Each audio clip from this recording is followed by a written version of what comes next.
Hello everyone. आज की इस वीडियो में हम बात करेंगे सुप्रीम कोर्ट की एक लेटेस्ट जजमेंट के बारे में जो कि चेक बाउंस के ऊपर है। केस का टाइटल है के Hemavati versus state of Andhra Pradesh. Case number है criminal appeal number 2743 of 2023। SLP criminal number है 7455 ऑफ 2019।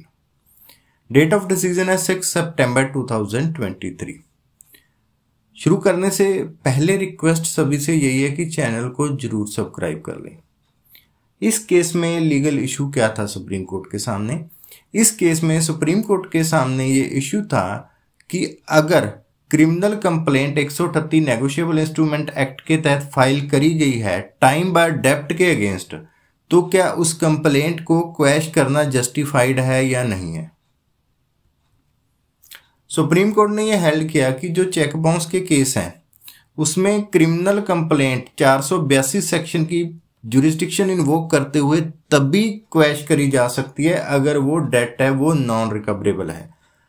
उस तरह का डेप्ट है जिसका जो कॉन्ट्रैक्ट था वो पब्लिक पॉलिसी के अगेंस्ट था, या वो जो डेप्ट था वो वाइड कॉन्ट्रैक्ट के अगेंस्ट था, वाइड एग्रीमेंट के तहत था। तो वो डेप्ट जो वो नॉन रिकवरेबल डेट है उसके लिए अगर क्रिमिनल कंप्लेंट चेक बाउंस में करेगी है तो वो क्वैशेबल है।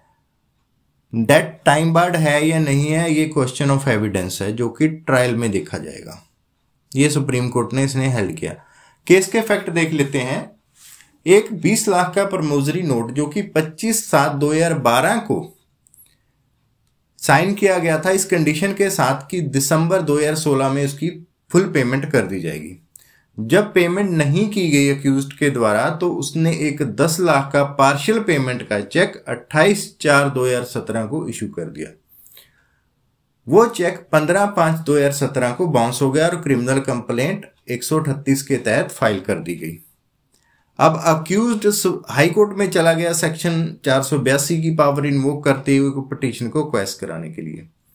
हाई कोर्ट ने वो कंप्लेंट क्वैश कर दी इस ग्राउंड के ऊपर कि जो प्रमोजरी नोट था जिसके लिए ये कंप्लेंट की गई थी उसकी लिमिटेशन, उस प्रमोजरी नोट को इन्फोर्स कराने की लिमिटेशन चेक इशू करने से काफी पहले निकल चुकी थी, क्योंकि दिसंबर 2016 में उसकी लिमिटेशन थी और 17 में चेक इशू किया गया तो ये जो लिमिटेशन थी वो निकल चुकी थी। क्रिमिनल जो कंप्लेंट फाइल करी गई थी 138 के तहत वो लीगली इन्फोर्सेबल डेप्ट के लिए नहीं करी गई थी, तो इस वजह से अपीलेंट को कंप्लेनेंट को सुप्रीम कोर्ट में आना पड़ा।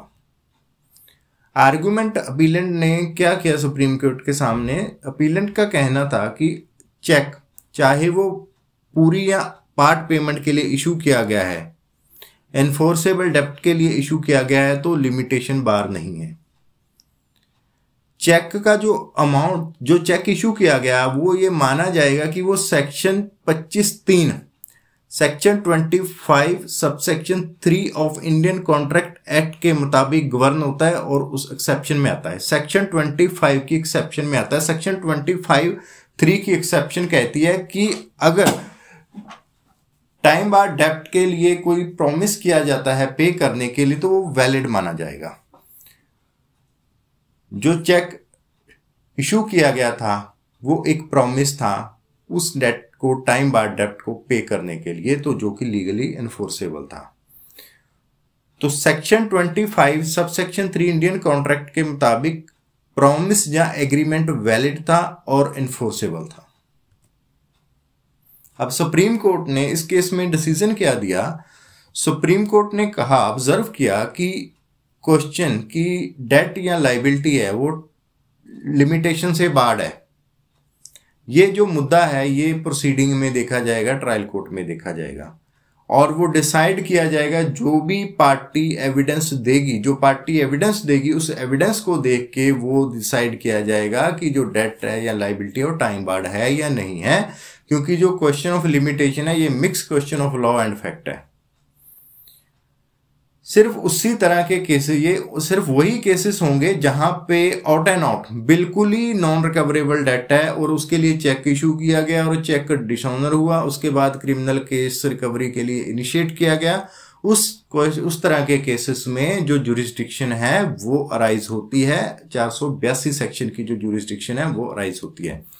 इस तरह के केसेस में अगर हाई कोर्ट है वो अपनी पावर यूज करती है 482 सीआरपीसी के तहत, तो वो जस्टिफाइड है, अदरवाइज नहीं है। तो सुप्रीम कोर्ट का ये व्यू था कि 482 के तहत पिटीशन को एंटरटेन करना एविडेंस से पहले जस्टिफाइड नहीं है लिमिटेशन के ग्राउंड पे। इस केस में पर्टिकुलर सुप्रीम कोर्ट ने कहा कि जो प्रमोजरी नोट था वो फिक्स टाइम वाला प्रमोजरी नोट था, जिसको दिसंबर 2016 में पे होना था। तो जब फिक्स टाइम उसका एक्सपायर होगा तो उसके 3 साल बाद उसकी लिमिटेशन स्टार्ट होती है, फिक्स टाइम एक्सपायर होने के बाद। इस पर्टिकुलर केस में जो टाइम स्टार्ट होता था फिक्स टाइम पे करने का वो दिसंबर 2016 था। उसके बाद अगर हम 3 साल काउंट करते हैं तो वो दिसंबर 2019 तक उसकी 3 साल की लिमिटेशन बनती है। तो इस फैक्ट के मुताबिक चेक जो इशू किया गया था 10 लाख का, वो 28/4/2017 को इशू किया गया था, जो कि वेल विद इन लिमिटेशन था। तो इस तरह से सुप्रीम कोर्ट ने हाई कोर्ट की जजमेंट को सेट असाइड किया और जो क्रिमिनल कंप्लेंट थी इसको रिस्टोर किया। So thank you for watching this video. Please like, share, subscribe इस चैनल को जरूर करें। Thank you for watching this video. Thank you.